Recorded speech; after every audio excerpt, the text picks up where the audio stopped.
કોઈપણ કાર્યને હલકું ના સમજો. કોઈપણ કાર્યને એવું ના સમજો કે મારા નસીબમાં આવા કામ ક્યાંથી આવ્યા. રસોઈ કરવાનું કામ હોય તો એ કામ પણ બહુ રસમય રીતે કરવું જોઈએ, ભગવદમય થઈને કરવું જોઈએ, જેથી કરીને શું થાય કે રસોઈ જમનાર વ્યક્તિની અંદર પણ ભાવ ક્રિએટ થાય, પોતાના કુટુંબ પ્રત્યેનો ભાવ ક્રિએટ થાય, પોતાપણાનો ભાવ ક્રિએટ થાય, એની ચિંતાઓ દૂર થાય, એનું મન હળવું થાય. કામને વેઠ સમજીને તમે કરશો. બહેનો રસોઈ બનાવશે ને એને વેઠ સમજીને જો રસોઈ કરશે તો ખાવાવાળાની ચિંતા દૂર નહીં થઈ શકે. પણ જો રાધે કૃષ્ણ રાધે રાધે, હરિ હરિ, ભગવાન ભગવાન આવા ભાવથી જો રસોઈ કરવામાં આવશે, રસમય થઈને રસોઈ કરવામાં આવશે તો ચોક્કસ એ રસોઈ જમનાર લોકો જે છે એમની અંદર ભાવ ક્રિએટ થશે, એમનું જીવન ચિંતા મુક્ત થવા લાગશે અને એ તરોતાજા થવા લાગશે, નિરોગી થવા લાગશે. વિદ્યાર્થીઓ છે તો બુદ્ધિમાન થવા લાગશે, એમની યાદશક્તિ વધશે. તમે આટલું કરી જોજો.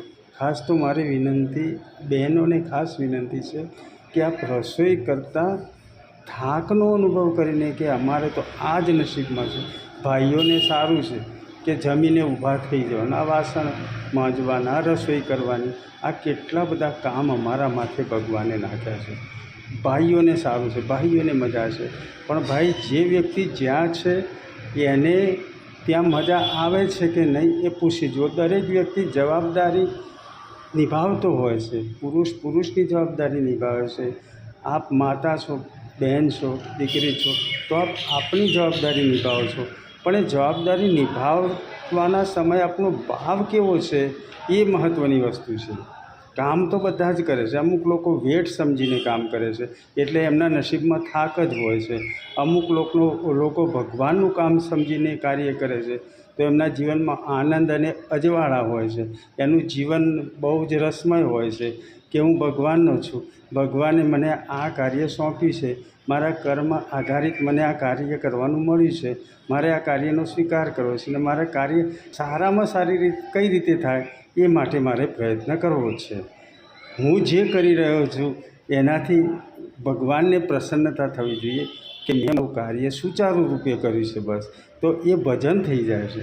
તો કર્મને આપણે શું કરવાનું? ભજન બનાવી દેવાનું છે, ભક્તિ બનાવી દેવાનું છે. ભગવાન તો આપોઆપ પ્રગટ થશે, ભગવાન તો દૂર નથી. આપનો ભાવ ક્રિએટ થઈ ગયો, આપના હૃદયમાં ભગવાન તો પ્રગટ થવા તૈયાર.